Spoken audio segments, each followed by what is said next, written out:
I never imagined our honeymoon would end with a police report and a blood-stained carpet. We'd been married 5 days.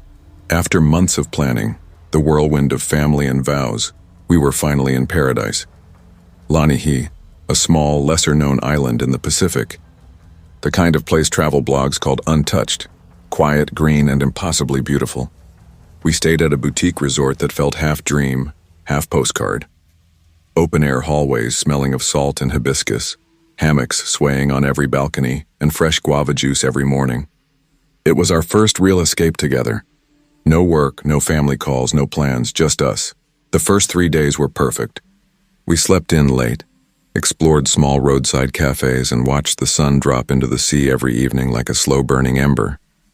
Clara looked breathtaking in the light, her freckles standing out against her sun-warmed skin, her hair wild from the ocean wind. She'd smile when she caught me staring and say, "You're supposed to be looking at the view." But I already was. On the 4th day, everything shifted. It started so ordinary. Bright skies, soft surf, and that lazy island calm that made time stretch. We went to a public beach 10 minutes from the resort, carrying a small cooler of fruit juice and 2 cold beers. I sprawled out on my towel half asleep while Clara wandered off to take photos. She came back a few minutes later, smirking.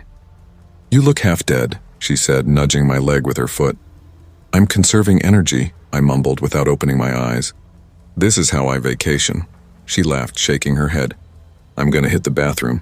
Don't move." "Wouldn't dream of it," I said, giving her a lazy thumbs up. 10 minutes passed, then 15. I glanced toward the small building near the palms. Saw tourists, a man stretching by the rocks, a family unpacking towels, but no Clara. I was just pushing myself up when I saw her coming back, walking fast. Something in her face stopped me cold. She knelt beside me, voice low. There was a man standing by the women's restroom. He was just staring, didn't say a word. When I walked out, he stepped in front of me like he was waiting. My chest tightened. "What, are you okay?" "I'm fine."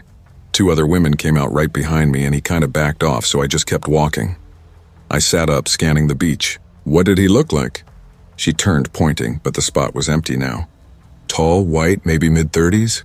Long hair, kind of messy. Red shirt. I didn't want to look too long. We packed up right then. Neither of us said much, but both kept glancing over our shoulders. On the walk back, we spotted a police officer on bike patrol. Clara told him what happened. He nodded, jotted something on a small notepad, and said he'd circle back to check the area. He seemed calm, which made it easier to pretend it was nothing. Just a creepy guy. Maybe high, maybe bored. That night, we tried to shake it off. We had reservations at Salt and Coral, a seafood place 2 blocks from the resort, the kind with string lights and ocean views. Clara wore a green dress that slipped off one shoulder, and she looked so beautiful I forgot to breathe for a second. Over grilled snapper and mango cocktails, we joked about the beach incident. "Maybe he was just high," I said, trying to make her smile. She rolled her eyes. "Still gross, but yeah, maybe." After dinner, we wandered through a small night market. Locals strumming guitars under hanging bulbs, kids dancing barefoot in the sand, tables stacked with carved turtles and shell bracelets. Clara bought a ring, said it reminded her of the sea. By the time we got back to our room, 4:06, it was past midnight. We showered, left the lights low, and climbed into the soft white bed. The room smelled faintly of coconut lotion and ocean air. I remember thinking how peaceful it felt again. Then came the knock. 3 quiet taps. Clara frowned. "Did you order room service?" I shook my head. "No, we waited." Another knock, same rhythm. Soft, patient. I got up, heart thudding, and walked to the door, keeping the chain latch hooked tight. I peeked through the peephole. A man stood outside wearing a maid's uniform, beige housekeeping clothes, white sneakers, a little plastic name tag that said Ian. His hair was long, greasy, and clung to his forehead. His face looked strangely familiar, though I couldn't place where I'd seen him before. I cracked the door open only a few inches. "Can I help you?" I asked. He didn't smile. His voice was flat, too casual. "I left something in your room earlier. Just need to grab it real quick." My pulse ticked up. "We didn't have housekeeping today," I said, firm. "We had the do not disturb sign out." He tilted his head slightly like he didn't hear me or didn't care. "It'll just take a second." Behind me, Clara came into view from the bathroom, still drying her hair with a towel. The moment she saw him, she froze, her eyes going wide. Then she screamed, "That's him. That's the man from the beach." "What?" I turned toward her, stunned, and that second of distraction was all it took. The man shoved the door hard. The chain latch strained but held with a metallic snap. His hand shot through the narrow gap, groping blindly for the latch from the inside. I slammed my shoulder into the door, trying to shut it, my heart hammering. "Get out," I shouted, voice cracking. I yanked the door shut, flipped off the chain, then threw it open again to shove him backward, but before I could speak, I saw it. His other hand was already reaching behind his back. The flash of metal hit the light first, a folding knife. He lunged, his hand clamped around my throat, crushing the air from my lungs as he drove me backward into the hallway wall. The knife came up fast. I ducked, feeling the blade whistle past my ear. Clara screamed, a sharp, terrified sound. And then there was a crash. She'd swung the nightstand lamp.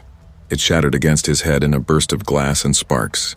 The man staggered, eyes wild, blood running down his temple. He let go of me, stumbled, then bolted down the hallway, leaving red smears along the wallpaper. I gasped for breath, clutching my neck. Clara grabbed my arm, trembling violently. "Call the police," she whispered. "Call now!" The next few minutes were chaos. Doors flew open. Guests spilled into the corridor in robes and pajamas, shouting questions. A woman down the hall started sobbing. Someone yelled, "He's got a knife!" Security arrived first, 2 men in black polos running from the elevator. Then the police came, sirens echoing faintly from outside. They separated us, took statements, asked for descriptions. Clara's hands wouldn't stop shaking. Through the confusion, one officer came back with news. The man had used a stolen staff badge to enter through a side door marked "Employees Only." He wasn't hotel staff at all, just wearing a uniform he'd somehow gotten, likely from the laundry area. They found the knife abandoned in a stairwell, but no sign of him. Surveillance footage caught his shape, his clothes, but his face stayed mostly turned away. Still, when they paused the video, Clara pointed immediately. "That's him." The hotel moved us to another room that night, a smaller one, no balcony, deadbolt reinforced. We didn't sleep. Every sound felt like a footstep outside the door.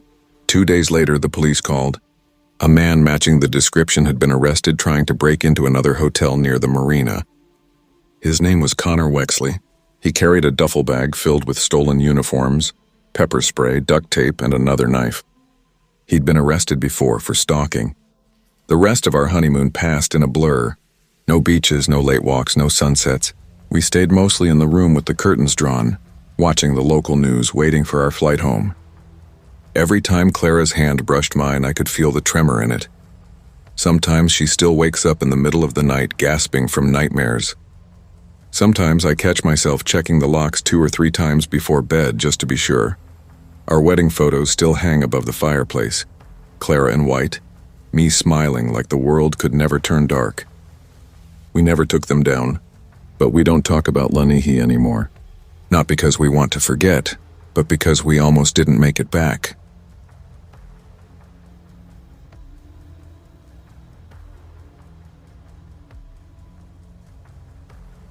I was never the kind of woman who dreamed about a big wedding.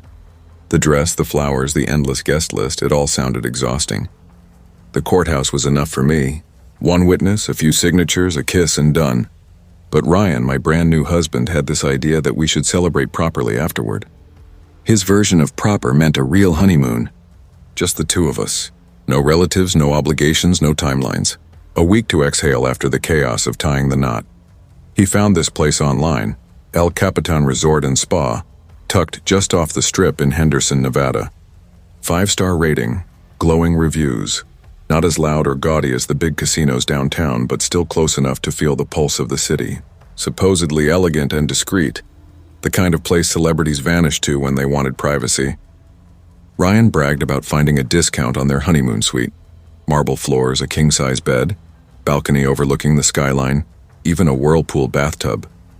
He was practically bouncing in his seat when we pulled up in our dusty rental Hyundai. I was just grateful we'd survived the 5-hour drive from Phoenix without strangling each other. We checked in right before sunset. The lobby smelled like citrus and eucalyptus, that expensive kind of clean you can almost taste. Soft jazz floated from hidden speakers. Behind the counter, a young woman with perfect teeth beamed at us. "Congratulations, Mr. and Mrs. Harper," she chirped, her smile too bright to be real. "Thanks," Ryan said, squeezing my hand. I just nodded, figuring she was trained to sound that cheerful. Elevator up. Floor 9, room 943. The moment the door opened, my stomach turned. Something felt wrong. Ryan walked straight to the window, tugging at the curtains to see the view.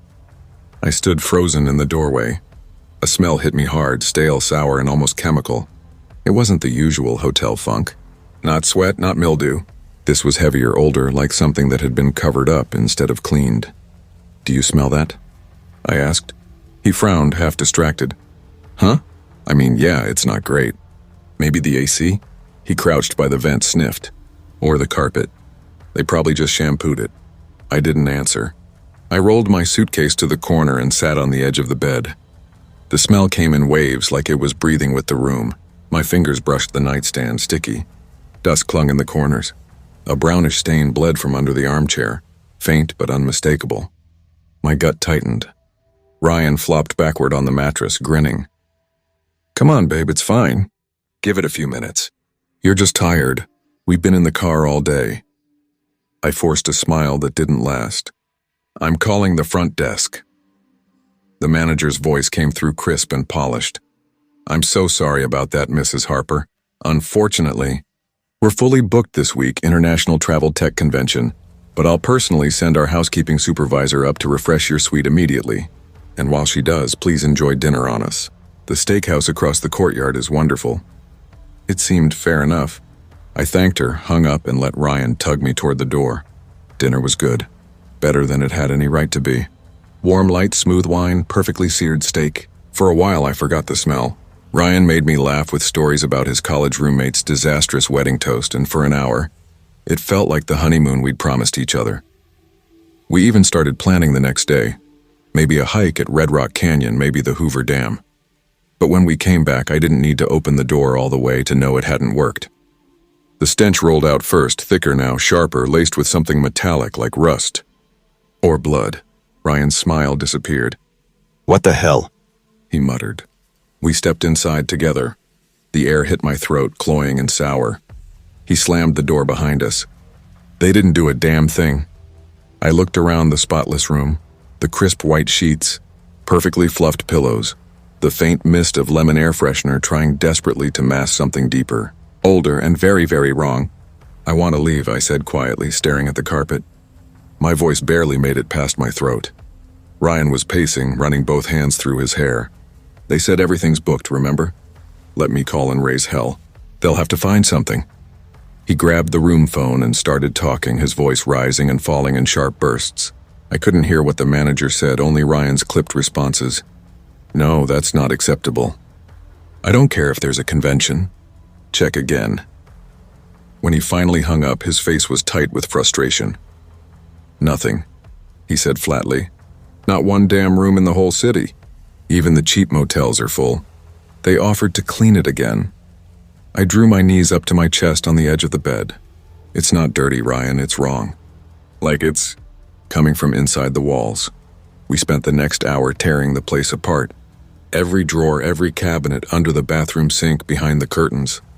Ryan unplugged the mini fridge and sniffed the inside, then the vents, even lifted the shower drain cover. Nothing. But the smell stayed, hanging heavy in the air like smoke after a fire, muted but impossible to ignore. Eventually, we gave up and left just to breathe something else. We wandered the casino floor downstairs, pretending everything was fine. Ryan played a few rounds of blackjack while I nursed a bitter cup of coffee, trying to quiet the unease that sat like a stone in my gut. Every now and then I caught myself glancing over my shoulder, convinced someone or something was watching us. When we finally went back up, the smell hit us before the door even closed. Ryan's patience snapped. He slammed the door hard enough to make the paintings on the wall tremble. "That's it," he said. "I'm tearing this place apart." He dragged a chair across the room and climbed up to check the vent again, flashlight in hand. Then he pulled open the minibar, the closet, even lifted the toilet tank lid. His movements grew sharper, more frantic. I didn't want to look anymore, but sitting still felt worse. I started stripping the bed layer by layer. The comforter, the sheets, Everything looked clean, white, tucked to perfection. Boring. Normal. And then something small, something wrong. "Ryan," I said, my voice thin. "Come here." He turned. "What is it?" "There's something here." Along the edge of the box spring was a faint black smudge like soot. I hooked my fingers under the mattress and pulled. It was heavy, but it shifted just enough to reveal the side of the frame, and that's when I saw it. A hand, pale, waxy, and swollen, wedged between the box spring and the wooden frame. The fingers curled stiffly inward like a dead spider's legs. The skin looked wrong, puffed and discolored, and the wrist disappeared into the shadows of the frame as if someone had forced it there and stopped halfway. I screamed. Ryan stumbled back, knocking into the nightstand. For a moment, neither of us breathed. Then he grabbed my arm, his face white. "Call 911, now." The next few hours blurred into chaos. Police, paramedics, flashing lights painting the hallway in red and blue. The entire floor evacuated. I remember an officer holding me back as detectives lifted the mattress away. Beneath it, wrapped in a stained blanket, was the rest of her. A woman, maybe in her 30s. No ID, no missing person match.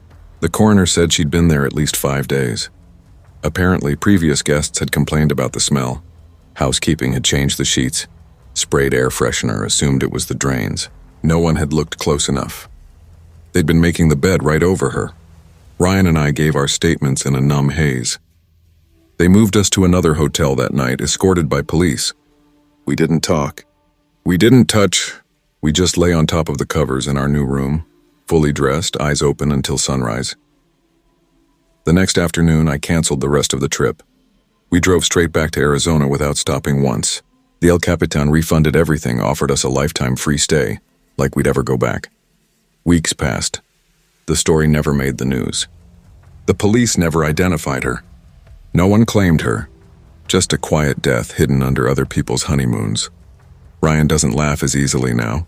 He checks every hotel vent before unpacking. I can't fall asleep in a strange bed without pulling back the sheets and looking underneath. Sometimes in the dark, I swear I can still smell her, faint, sour, lingering like the memory of something that should never have been found. They say your honeymoon is the beginning of everything, the start of a shared life, of love and laughter and stories you'll tell someday. For us, it was the first time we understood something else. Sometimes horror doesn't stalk or creep. Sometimes it just waits, quiet, patient, beneath the bed you've already laid on.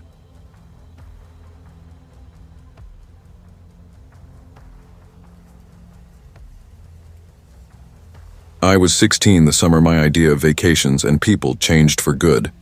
It started like a dream, the kind you never want to wake from. My grandparents had decided to treat the entire family to a 10-day cruise through the Florida Keys and the Bahamas. It felt unreal, like something out of a commercial. The cruise line was called Ocean Crest, and the ship, Celestia Dawn, was massive. 12 decks, 5 pools, a small theater, nightclubs, and more restaurants than you could ever try in one trip. It wasn't a boat.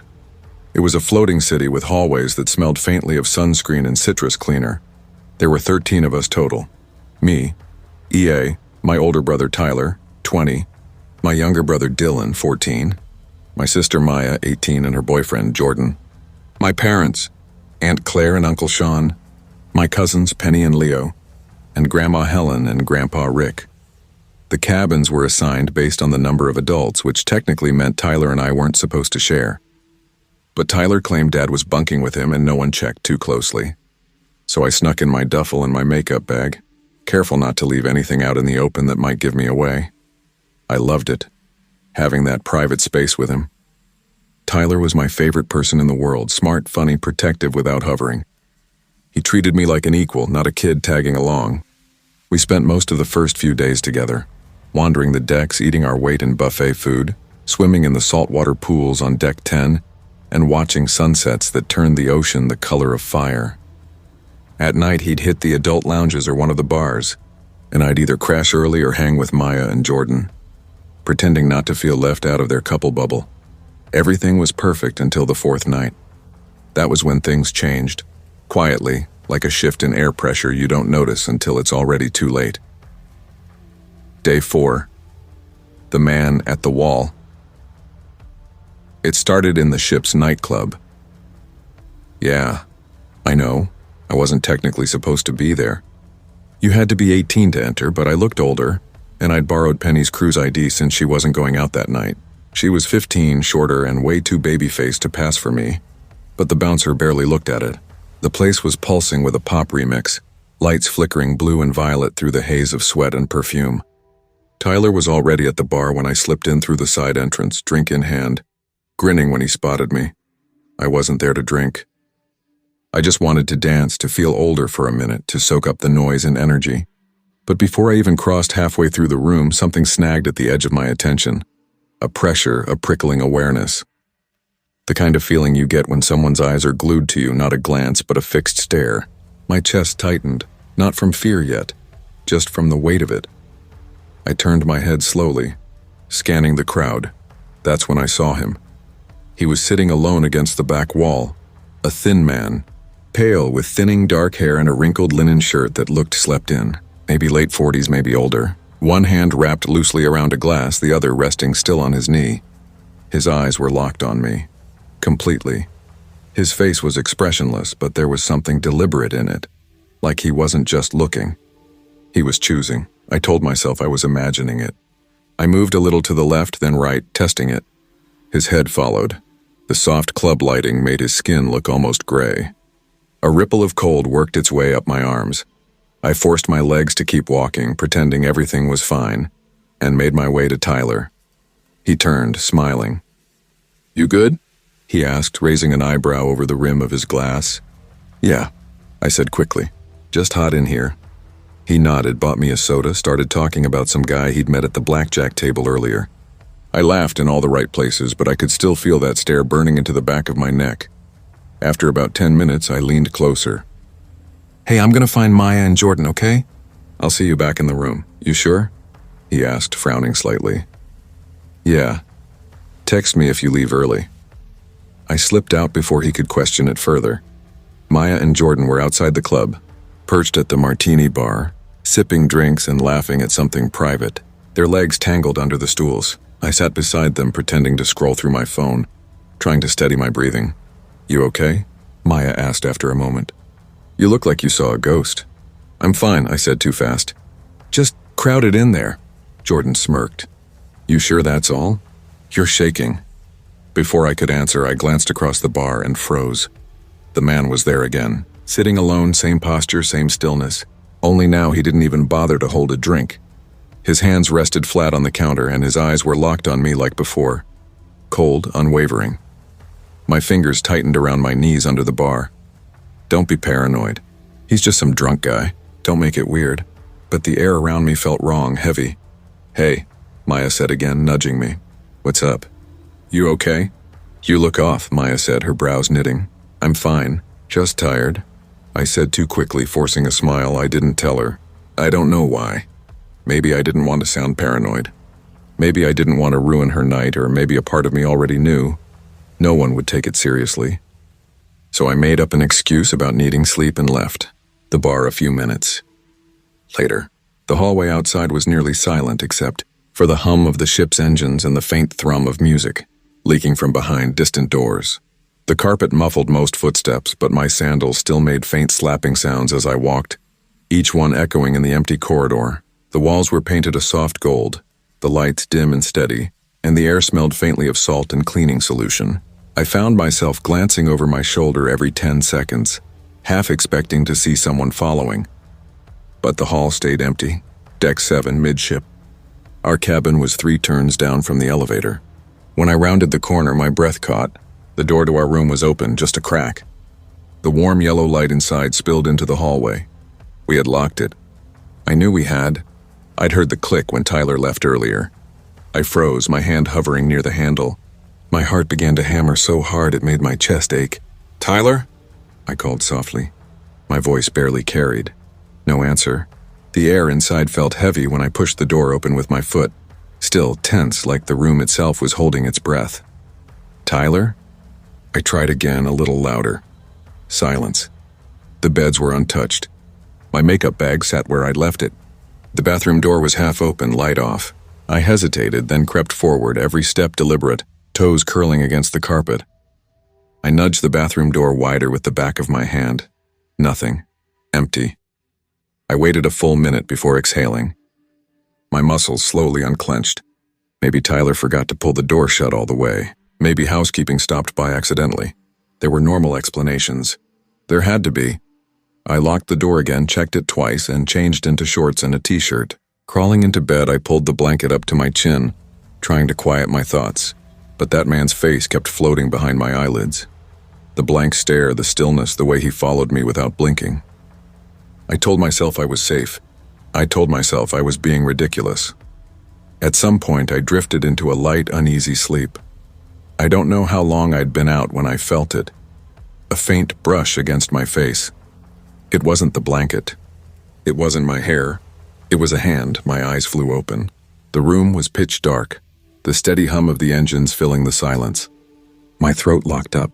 For a moment, I couldn't move, couldn't breathe. I whispered, barely audible, "Tyler?" No response. That's when I saw it.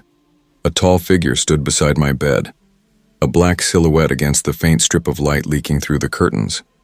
Tyler's bed was empty. The scream ripped out of me before I could even think. "Get out. Get out!" The man lunged forward, maybe trying to grab me, maybe trying to cover my mouth, but I was already scrambling backward, hitting the wall, flailing, kicking. Then the door burst open. "What the hell?" Tyler's voice thundered through the room. He tackled the man before I could process what was happening, slamming him to the floor. I heard the dull thud of fists, the sound of a struggle, the man gasping, mumbling incoherently. I couldn't stop screaming. My throat burned raw. I stumbled out of bed, kicked at the man's side with trembling legs, barely aware of what I was doing. The hallway outside erupted with footsteps and shouts. My dad was the first through the door, then a couple of uniformed security guards. Guests from nearby rooms poked their heads out, their faces pale and confused. The man didn't fight. He just kept mumbling under his breath, dazed, his eyes unfocused like he wasn't fully there. The guards hauled him up and cuffed his wrists. I caught one last look at his face as they dragged him away. Vacant, disconnected, like he was somewhere else entirely. I sat in the hallway afterward, wrapped in a thin white blanket someone had brought me, my whole body trembling so hard my teeth chattered. Tyler crouched beside me, one hand on my shoulder, blood on his knuckles. "It's okay," he kept saying. "You're safe now, EA, I got you. You're safe." I couldn't stop crying. Security told us later that the man had somehow gotten hold of a spare key card. They weren't sure how. Maybe he'd stolen one from housekeeping. Maybe he'd figured out cabin numbers and watched for people who looked alone. He was staying in one of the lower deck solo cabins, traveling alone. No record, no flagged behavior. He'd slipped into our room sometime after Tyler left, thinking I'd be by myself. They kept him locked in the ship's holding cell for the rest of the trip and turned him over to the authorities when we docked. I never learned his name. What I do know is this: he'd been watching me, following me, waiting. He didn't have weapons or tools or anything but his hands, and whatever he intended to do, I still can't bring myself to imagine. I refused to stay on the ship another night. The next morning when we docked in Nassau, my parents booked us a flight home. I spent the entire flight pressed against the window, unable to stop shaking every time someone brushed past my seat. I don't go on cruises anymore. I don't stay in shared hotel rooms. I don't ignore my gut, because sometimes the scariest places aren't haunted. They're just places where someone is watching you, waiting for the right moment. Isaac C., survivor of the Celestia Dawn incident, 2023. If you ever feel like someone's watching you, believe yourself, leave. Tell someone, you're not being dramatic, you're being safe.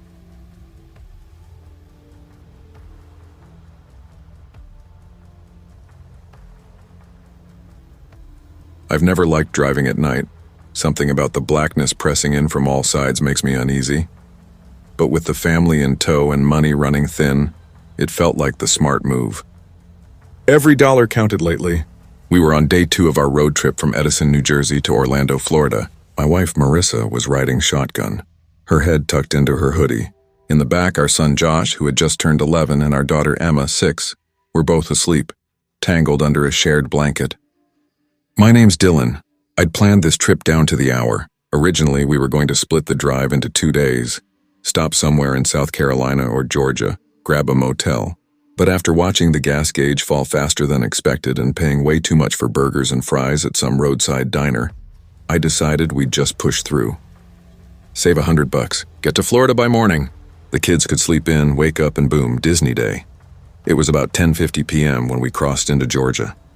The highway was an endless ribbon of asphalt, swallowed by dark pine trees on either side. We'd just passed the state's welcome center when the last bit of chatter in the car died. The kids were out cold. Marissa had her knees up on the seat, her face hidden under the fabric of her hoodie. I could hear the low hum of the tires on the road, that rhythmic drone that makes you both tired and alert at once. The world outside felt abandoned. No headlights ahead, none behind. Just us and the empty highway. The occasional green reflective sign flicking by like a heartbeat in the dark. I caught myself glancing at the clock every few minutes, counting down the miles to the Florida line. Maybe 40 minutes tops. Then I saw it. 2 red lights blinking up ahead, low to the ground. My first thought was police lights. But no, they were smaller, dimmer. Flares maybe. Or one of those cheap LED SOS beacons people keep in their trunks. My foot eased off the gas without thinking. As the car rolled closer, the scene sharpened in my headlights. A dark-colored sedan parked diagonally across both lanes. 2 orange cones stood perfectly beside it, like someone had measured the distance. The symmetry made my stomach tighten. It didn't look like an accident. It looked like someone wanted to stop traffic. "What the hell?" I muttered under my breath. Marissa stirred beside me, half asleep. "What's going on?" she mumbled, her voice thick with drowsiness. "There's something in the road," I said quietly, my hands tightening around the steering wheel. As my headlights swept over the car, 2 shapes appeared from behind it. Both wore hoodies, the hoods up, faces shadowed. They started walking toward us, slow, deliberate, male, young. One of them raised his hand, maybe a wave, maybe a signal. Every instinct I had screamed no. I cracked the window just an inch as the first one reached my side. He leaned down close, and that's when I caught the smell. Cigarettes, sweat, a faint hint of something metallic, maybe blood or oil. His face was half hidden, but I could see a thin chain glinting around his neck. "You all right, man?" I asked, trying to sound calm.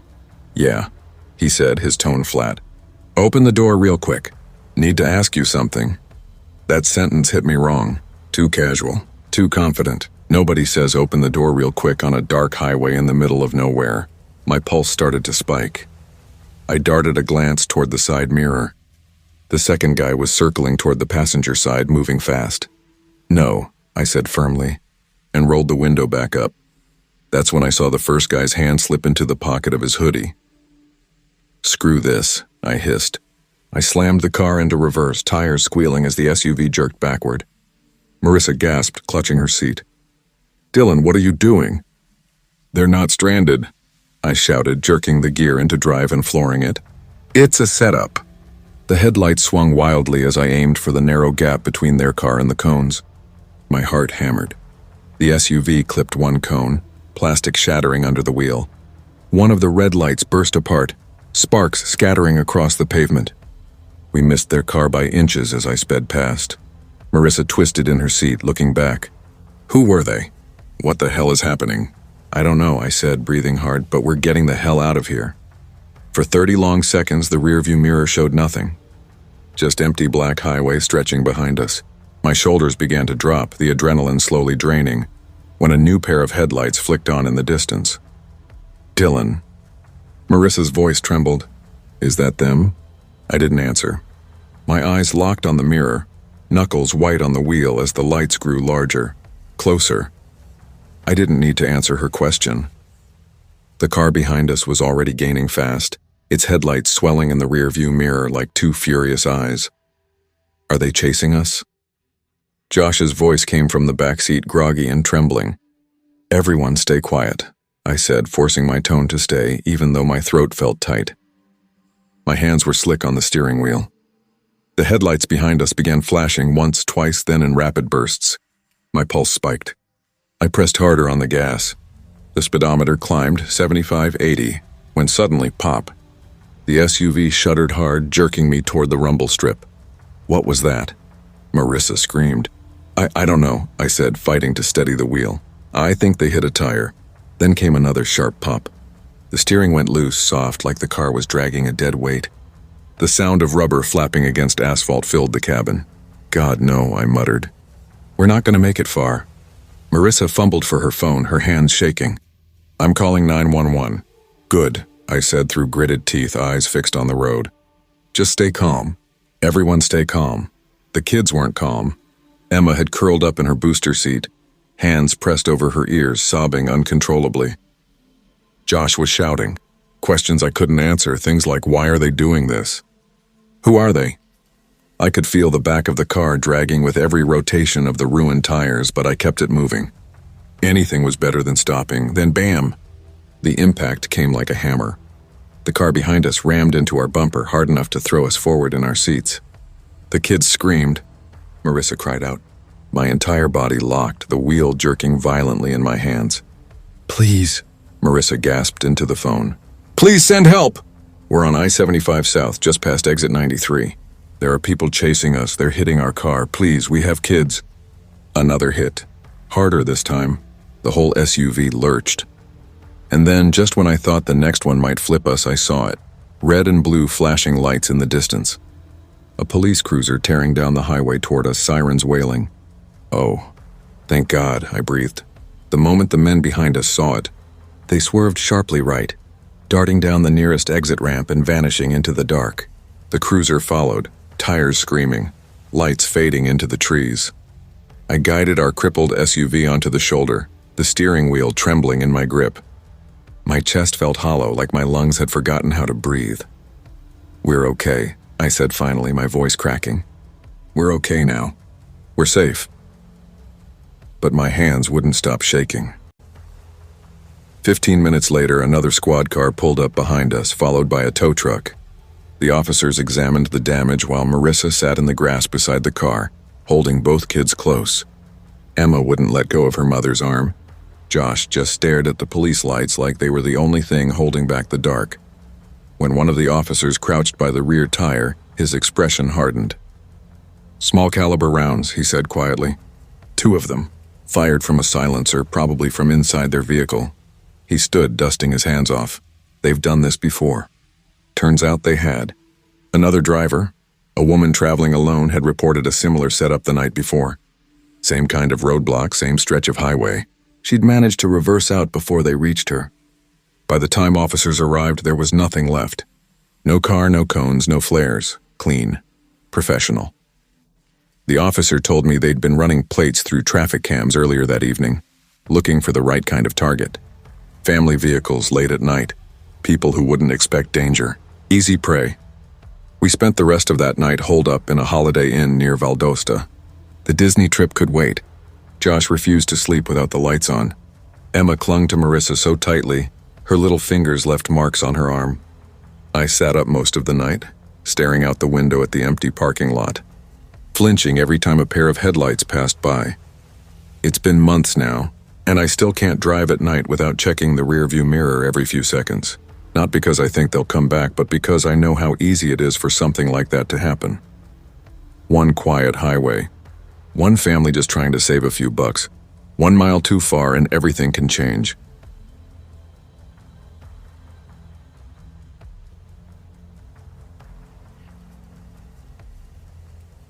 I was 16 the summer my mom decided we'd spend a weekend with Grandma up near Pine Ridge, a quiet stretch of woods buried deep in northern New Hampshire. Grandma's house sat alone on a 10-acre patch of land off an unmarked dirt road, the kind you'd miss unless you knew exactly where to turn. No neighbors for miles, no cell service, and just one way in or out.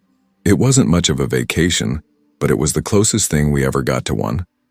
My parents were taking a rare weekend trip to rekindle things, as Mom called it, and since they didn't trust me and my younger brothers, Eli, 13, and Noah, 10, to survive 2 days on our own, they sent us to Grandma's instead.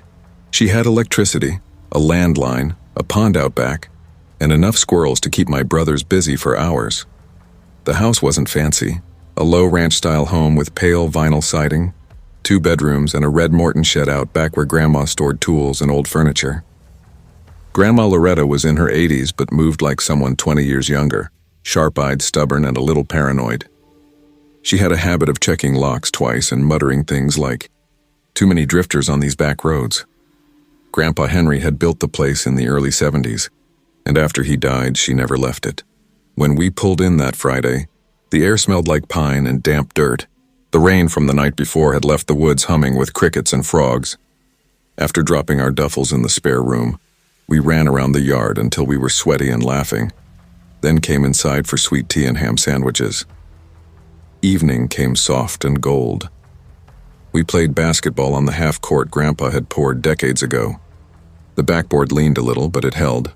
We shot hoops until the sun sank behind the trees, painting the sky that copper orange you only get in northern woods. One of those quiet, ordinary moments that only feel important years later.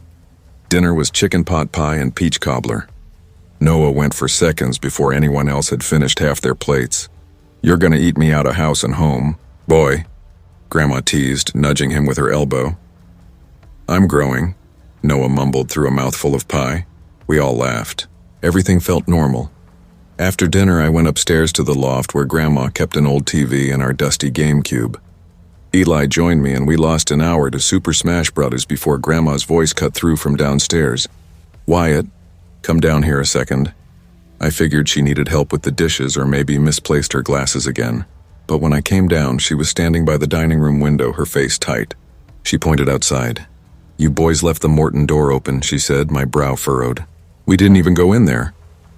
"Well, the light's on and the door's wide open. Go take a look." I stepped beside her. The shed's side door swung lazily in the wind, creaking. The weak yellow bulb above it buzzed, spilling a cone of light onto the gravel. "Noah," I called upstairs. "You go in the Morton today?" "No," he shouted back. I turned to Grandma. "You sure you didn't open it?" She gave me that look only grandmothers can, insulted and worried at once. "Of course I'm sure. Why would I?" A chill crawled up my back. "You think someone's out there?" Her hand fluttered to her throat. "I hope not." "I'll go check," I said, already stepping toward the door. "Wait." Her voice cracked sharp. "Don't go out there alone. I'll just yell if anyone's inside," I told her. "No, Wyatt." She shook her head, her voice trembling now. "Don't."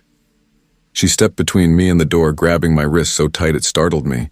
Her eyes were wide, glassy in the porch light. "Please don't," she whispered. That stopped me cold. Grandma wasn't the dramatic type. She was tough, no nonsense. Seeing her scared like that made something twist deep in my gut. Okay, I said, trying to sound calm. "We'll call the cops." She nodded, already reaching for the landline with shaking hands. I stayed by the window staring out at the Morton building.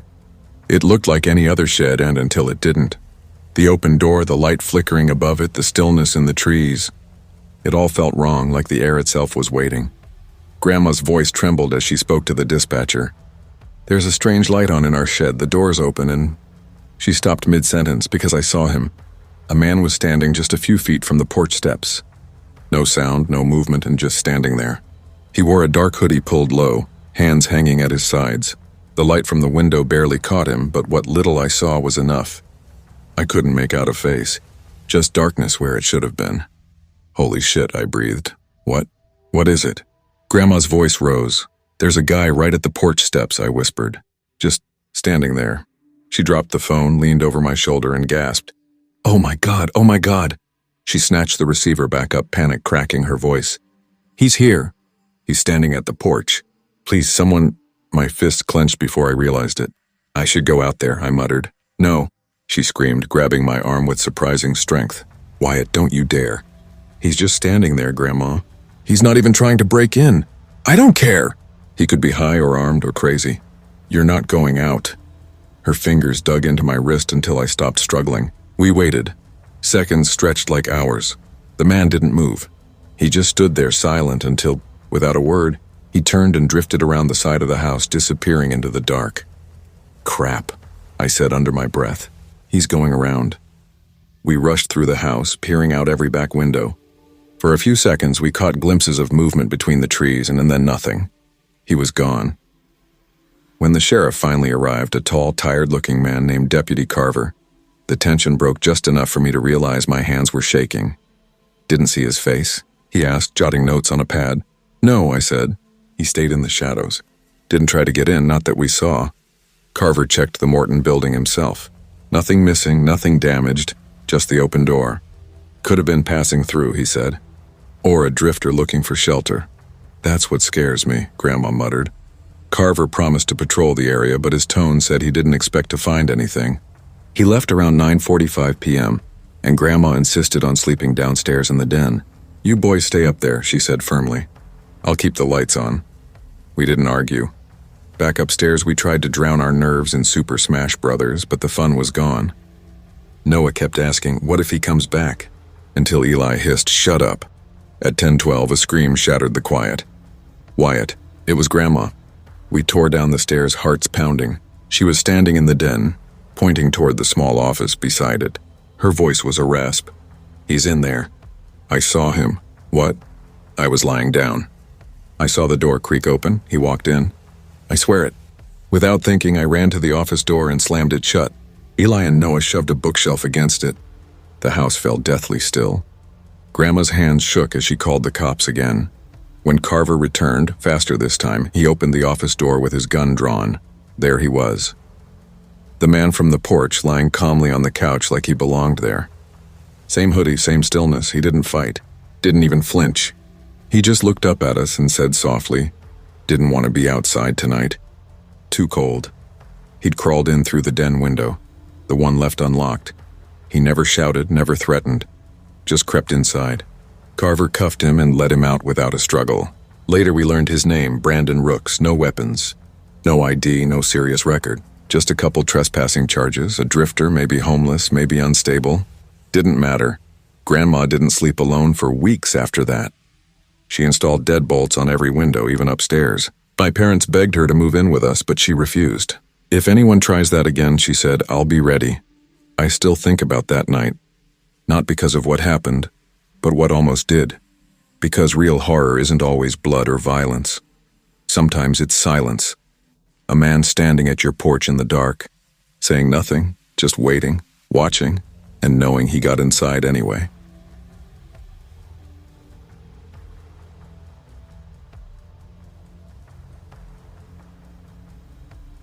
I never used to be the kind of person who looked over my shoulder. Back then, at 14, I had that fragile sort of confidence that only comes once. The kind you get when your parents finally loosen the leash and let you move through the world a little on your own. That summer, Leah's family invited me to spend a week with them in the Caribbean, in a resort town called Marizal Bay. Even the name sounded unreal. The place looked like one of those computer wallpapers. Water so clear it felt like glass. Sunsets that melted across the horizon in pink and gold, and that thick, humid air that seemed to hum with heat and salt. Leah's mom, Carol, was effortlessly put together. The kind of woman who wore oversized sunglasses and linen cover-ups. The kind who said sweetheart to waiters and meant it. She had this calm, confident wealth about her that made everything seem safe. She'd booked us into this oceanfront hotel called the Sapphire Dunes. And from the moment we stepped into the open-air lobby, it felt like stepping out of real life. The place smelled like sunscreen and rum, with tiled floors that clicked under our sandals and ceiling fans turning lazily overhead. The staff greeted everyone with this soft, melodic good afternoon every time you passed, like a ritual. Our room had 2 queen beds dressed in white linen, a balcony that overlooked the sea, and a view that made you forget you were just a kid from the suburbs. For the first time I felt older, not grown exactly, but almost there. By the 3rd day, Leah and I had tanned skin, braided hair, and that sun-dazed happiness that comes from hours in the water. That afternoon, we signed up for henna tattoos. There was a small wooden booth tucked in the shade beside the swim-up bar, run by a local artist named Nalia. She was quiet but kind, her hands moving quick and precise as she drew delicate vines and flowers down the backs of our hands. It felt peaceful there. The sound of waves somewhere close, soft island music playing, the murmur of vacation voices. We were giggling about how much it tickled when a shadow fell across us. He was just standing there. A man, maybe mid-30s, tanned, wearing a white tank top, flip-flops, and sunglasses. He had that lean, easy build you see on lifeguards or surf instructors. He didn't say anything, just sipped from a tall glass of something orange and cold, watching. Not exactly staring, but not either. Leah leaned closer to me, her voice low. Guess someone's bored. Maybe he wants a tattoo, I joked, though my tone came out too bright, too forced. Nalia must have noticed him too, because she said something to him in a language I didn't understand. The words rolling soft and steady. He smiled, polite maybe, and walked off toward the pool deck. I remember watching him go, telling myself it was nothing.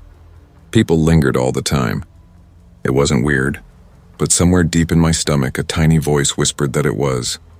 We finished our tattoos around 4. Carol waved us over near the cabanas and told us to head up and get ready for dinner at that fancy Italian place by the beach. Leah wanted to stop by the gift shop for a bracelet she'd seen earlier, so I told her I'd go ahead and shower first.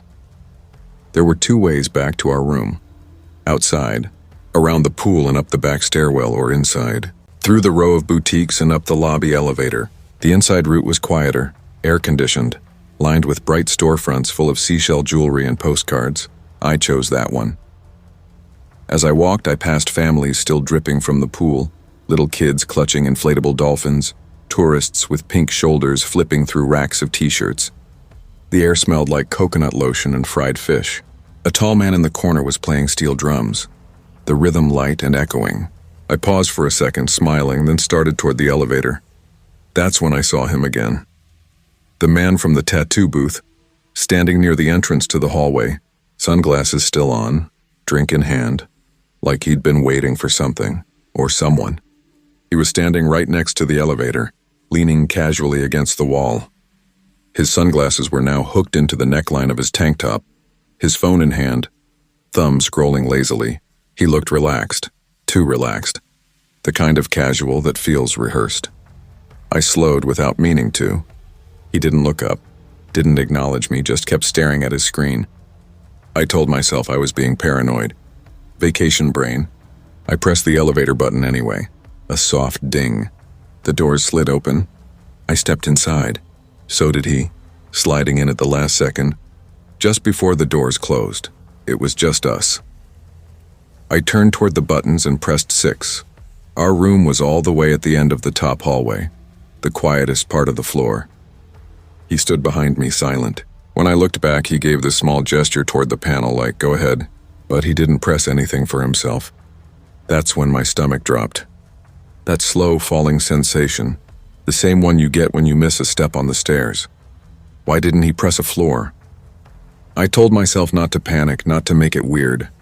My pulse was hammering anyway. I kept my face neutral, my body turned toward the doors. I could feel him there, close enough that I knew if I moved too fast he'd notice. The hum of the elevator was too loud in the silence. Ding. The doors opened to the 6th floor. I stepped out immediately, forcing my voice calm as I said, "Have a good one," without even turning around. He didn't respond. The hallway was long and empty, washed in that hazy pink light that came from the ocean-facing windows. I started walking, not fast but not slow either. My flip-flops slapped against the tile, sounding too sharp, too loud. I could hear his footsteps behind me. Not rushing, just matching mine. I didn't look back. My room, 643, was at the very end. My heart was punching in my chest by the time I hit 641. I started walking faster. So did he. At 642, I broke into a jog. Then I felt it, a sudden grip on my wrist. I screamed. It wasn't even a thought, just pure instinct. A sound ripped out of me before I even realized it. I twisted, yanking my arm, my free hand flailing backward. My henna-smeared fingers caught him hard at maybe the shin, maybe the knee. He cursed, stumbling. His hand slipped off me just long enough. I ran. My room key was already in my palm, but my hands were shaking so bad I fumbled the card once, twice. The reader blinked red, then green. I shoved the door open, slammed it behind me, and threw the bolt. The sound of it clicking into place felt like the only thing keeping me upright. I just stood there, pressed against the door, breathing in sharp, shuddering gasps, my pulse roaring in my ears. The air smelled like salt and hotel soap and fear. I didn't move until Leah came back 20 minutes later. When I told her what happened, her face went white. Carol called hotel security immediately. Within minutes, 2 guards and a manager were at our door, notebooks out, voices calm but serious. I tried to steady my voice as I gave the description. mid-30s, tanned tank top, sunglasses, holding a drink. They didn't waste time. Within an hour, they'd checked the security cameras and searched the lobby.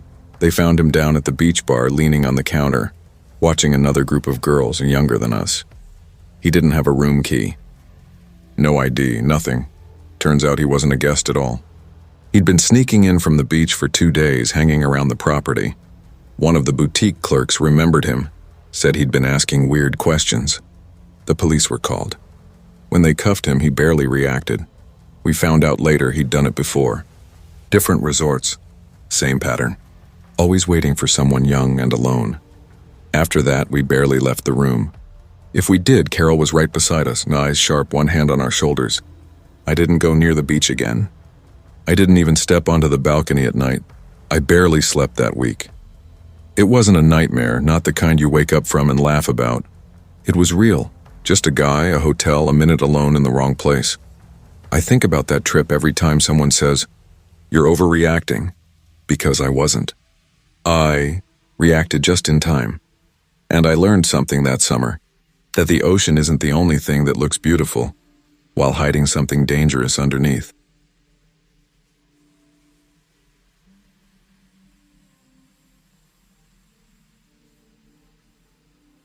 I never really liked mountain vacations. I'm more of a beach guy. Heat, waves, maybe a cheap beer and a plastic chair sunk halfway in the sand. That's my kind of peace. Lena, my wife, was the opposite. She grew up surrounded by hills and evergreens. Her childhood summers spent in cabins with her parents.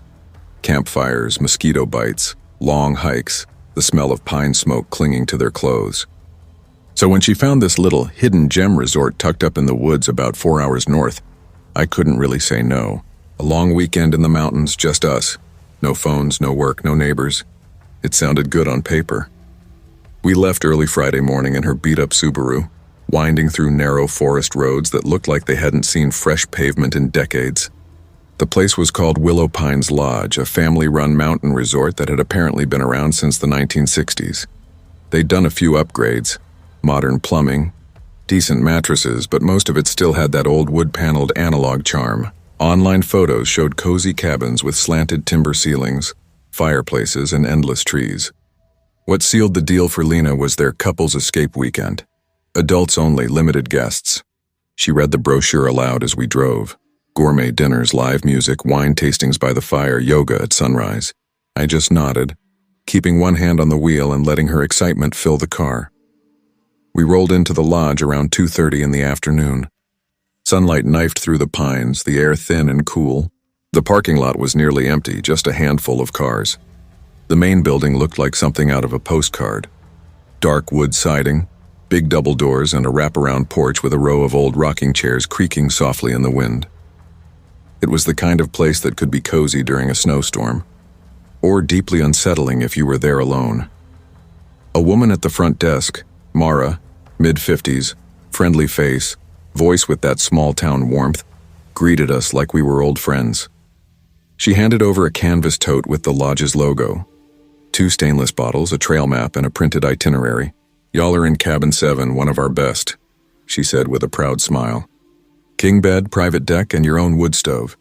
Nobody in cabin 6 right now either, so you've got some real privacy." That last part made Lena grin. Cabin 7 sat just down a gravel path lined with little solar lanterns. Inside it smelled like cedar and something faintly sweet, maybe pine cleaner. A huge bed draped in flannel blankets took up most of the room. A small kitchenette with a stovetop sat across from a sliding glass door that opened to a porch facing the trees. The bathroom was simple but spotless. I dropped our bags by the bed while Lena pushed open a window to let in the mountain air. "It's perfect," she said, looping her arms around my waist. I kissed her cheek. "Yeah, you picked a good one." That night, dinner was held in the main hall with 6 other couples. The dining room was dim and warm, lit mostly by candles and the big stone fireplace near the corner. Steam fogged the windows from the cold outside. A local guy strummed acoustic guitar while the staff, older folks who clearly knew the place inside out, poured wine and carried out plates of roast chicken and mashed potatoes. Everyone was polite, easygoing. Most of the couples looked about our age, late 20s, maybe 30s. The pair sitting next to us, Chase and Mia, turned out to be locals. They'd done this same weekend before. It gets weird sometimes, Chase said, his words slightly slurred after his second glass of red. Lena raised an eyebrow, intrigued. Weird how? Spooky weird, he said with a half grin. Odd noises at night, shadows in the woods. One guy last year swore someone knocked on his window at 2 a.m, but his cabin faced nothing but forest.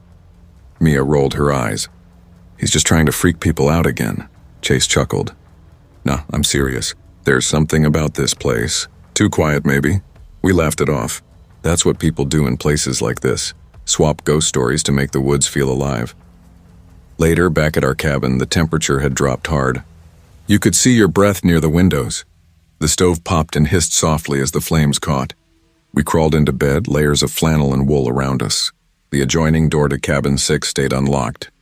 No one was in there, and neither of us thought twice about it. Somewhere around 2 a.m., I woke up. There was this smell, faint but sharp, chemical almost, like stale air mixed with something sour and wrong. It reminded me of the dead raccoon I'd found under our porch last winter. That same sickly sweet rot. Lena stirred beside me and scrunched her nose. Do you smell that? Yeah, I muttered, swinging my legs out of bed. Maybe something got into the pipes. The smell seemed strongest near the connecting door to the other cabin. I hesitated before cracking it open. The air that spilled out was heavier, colder. I reached for the little lamp by the dresser and clicked it on. Everything looked normal. 2 untouched beds, a dusty table, the curtains drawn tight. But something about the silence in there didn't feel right. It wasn't just still. It felt expectant. I crouched to check under the bed, peeked into the closet, even pulled back the shower curtain in the tiny bathroom. Nothing. Still, the smell clung thicker here like it lived in the walls. I unlatched the window to air it out, then went back and shut the connecting door behind me. Lena sprayed some lavender mist over her pillow and pulled the blanket up to her chin. It's fine, she said, more to herself than to me. Yeah, I said softly, but I kept staring at the thin slice of moonlight under the door. The shadows outside the curtain shifted as the wind picked up, and for a long time I couldn't convince my body to unclench. By morning, the smell was gone. We drank coffee on the porch, watched a few deer move silently through the trees, their ears twitching at every sound. Later, we joined a guided hike with 2 other couples and the lodge's dog, Buck, a huge old mutt who led the trail like he was king of the mountain. The day felt normal again. Too normal. That night after dinner, more wine, more laughter with Chase and Mia, followed by a slow acoustic set in the lodge basement. We stumbled back to the cabin a little tipsy, a little sleepy. The woods outside were pitch dark, the air sharp and thin. Around midnight, while we were brushing our teeth, a sound broke through the quiet. A soft, heavy thump like something falling in the other room. I froze, toothbrush still in my mouth. Did you hear that? Lena's eyes met mine in the mirror. Yeah, maybe the wind. Another thump. Closer this time. Deliberate, my heart picked up. Maybe something fell, I said, not really believing it. I grabbed the flashlight from the nightstand and crept toward the connecting door. When I pressed my ear to the wood, I could hear nothing but the blood rushing in my head. I turned the knob and eased the door open. The room beyond was washed in pale moonlight. Cold air poured out, colder than outside. I swept the flashlight beam slowly across the floor. Beds, dresser, curtains. Everything exactly as it had been. And then, as I turned to leave, the beam caught something in the far corner. A shape. Tall, thin, motionless. It looked like a coat rack, except there hadn't been one there before. My throat went dry. I didn't even breathe. I just backed away 1 step at a time, shut the door, and turned the lock. I think someone's in there, I whispered. What? Lena's voice cracked. I saw something, someone in the damn corner. She grabbed her phone, but of course no signal. We hadn't had bars since we got here. I threw on my jacket and boots. Don't open the door for anyone but me, I told her. The cold hit hard when I stepped outside. I sprinted up the gravel path to the main lodge, heart slamming. The lobby was empty. I hit the service bell once, twice, then harder. After a few seconds, a man I hadn't seen before appeared from the kitchen doorway. He looked late 60s, thick gray beard, wearing flannel and jeans. Something wrong? I told him everything, quiet but fast. The smell, the noise, the shape I'd seen. His face tightened as I spoke. Cabin 7? He asked. I nodded. He disappeared briefly, came back with a rifle slung over his shoulder. Show me. We walked back down the path together. The forest felt closer now, darker. When we reached the cabin, Lena unlocked the door, pale and shaking.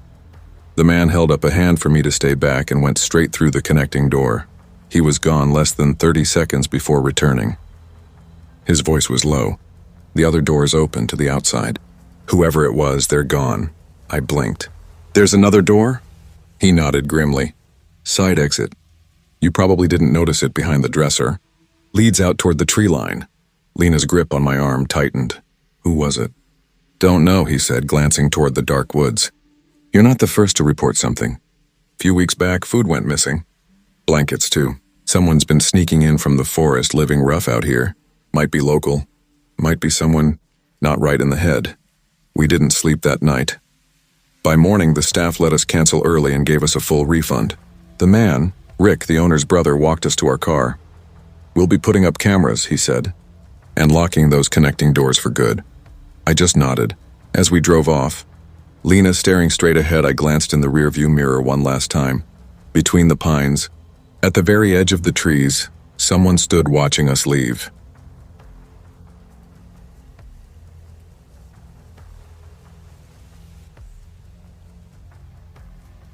I used to think vacations were the safest kind of escape. You save up, plan everything down to the smallest detail, pick somewhere sunny and convince yourself that for a few days nothing bad can reach you. That illusion shattered the summer I turned 27. Ayan and I had been together almost 4 years. We'd gotten engaged that spring. Nothing fancy, just a simple proposal during a mountain hike, no audience, just the two of us and the wind. After that, we promised ourselves one last trip before the chaos of wedding planning swallowed us.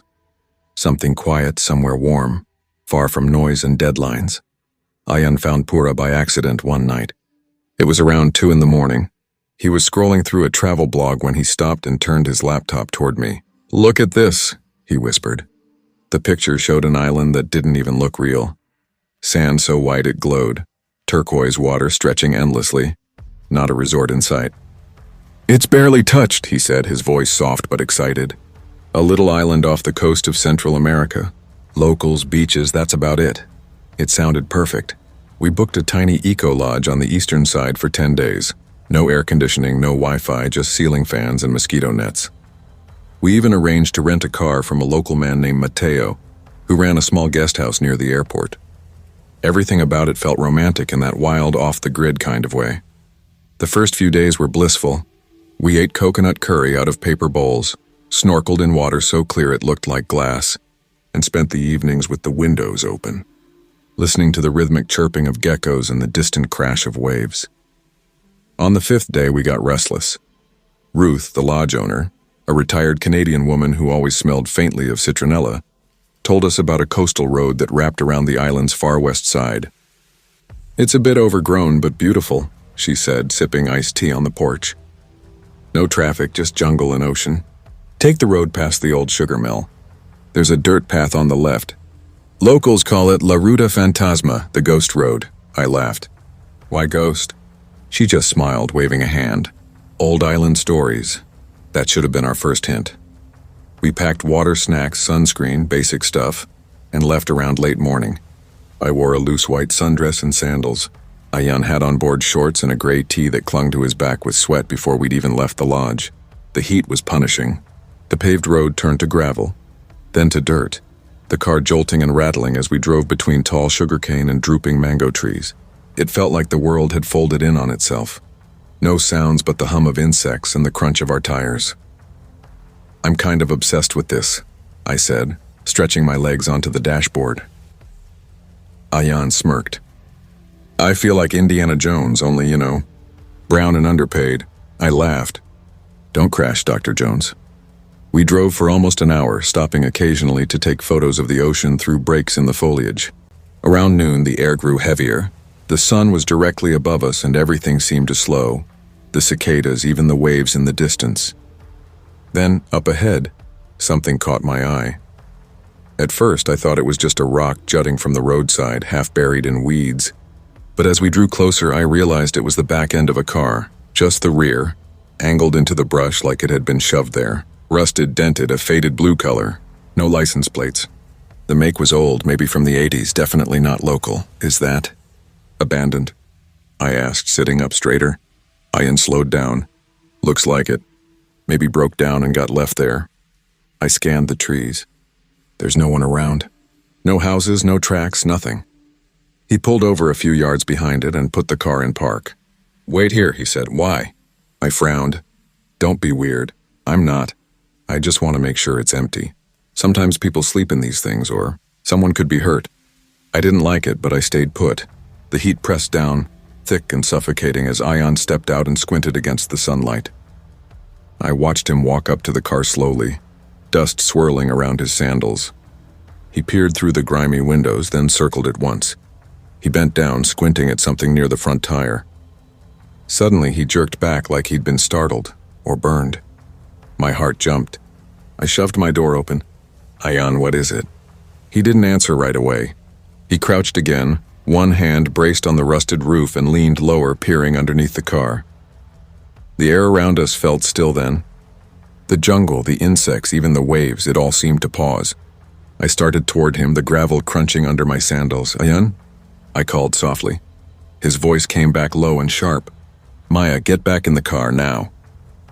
Something in his tone froze me mid-step, but curiosity and dread were already pulling me forward. What is it? I whispered.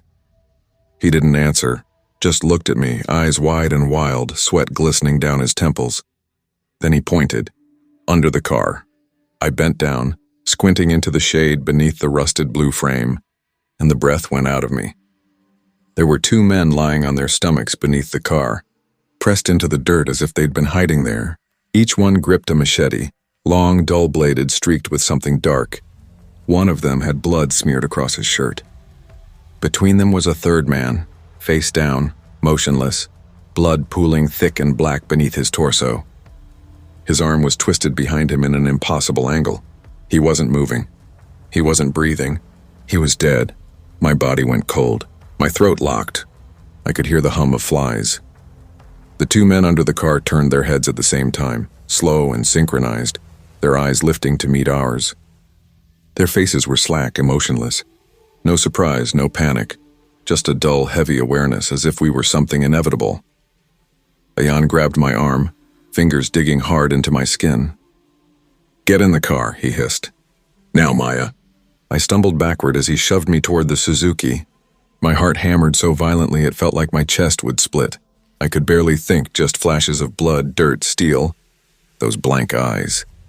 I twisted around once before climbing in, and that's when I saw them crawling out from under the car, standing tall, machetes dangling in their hands like extensions of their arms.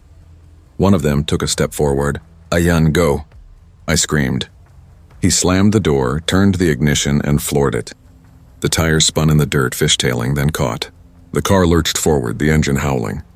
We swerved around the blue wreck, dust billowing behind us, swallowing the men in that car whole. Neither of us spoke. The only sound was the rattle of the chassis and the frantic whine of the engine. I gripped the door handle until my knuckles went white. After what felt like forever, I looked back through the rear window. The road was empty. No one was following. We didn't slow down until a small shack appeared ahead, its faded Coca-Cola sign swinging weakly in the breeze. A man sat on the porch, half dozing in the heat.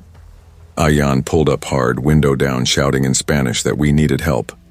The man stood, his movements deliberate, cautious. He asked something back. I caught only fragments of words I understood. ¿Qué viste? What did you see? Ayan told him, voice trembling but steady enough to get the point across. The man's expression didn't change. No shock, no disbelief, just a slow, wary look toward the west. He pointed down the road eastward, where he said there was a small police station near the coast. We drove there without another word. The station was a squat concrete building with peeling paint and one slow-turning fan. Two officers were inside, one young, one much older. Ayan explained what we'd seen, every detail. The younger one nodded gravely. The older officer only glanced at him, then asked for the location again. Ayan marked it on their paper map, using the sugar mill as a landmark. They listened, nodded, and finally said, "Go back to your lodge. Don't return to that road. We will take care of it." That was it. No report forms, no statement, nothing written down. Back at the lodge, Ruth didn't ask questions when she saw our faces. We must have looked half mad. She simply helped us book seats on the morning ferry, her lips pressed tight, eyes soft with unspoken understanding. We left the island at dawn. We never heard a thing after that. No news reports, no calls from the police, not even a mention online. It was as if it had never happened. No bodies, no car, no blood in the dirt. Ian never speaks of it.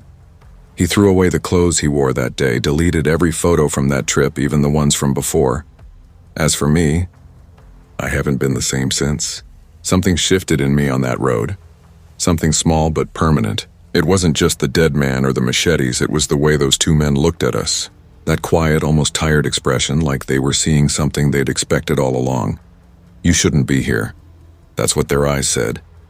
We were just tourists, two people chasing sun in silence. But some roads remember who trespasses, and some islands, I think, don't want to be seen at all.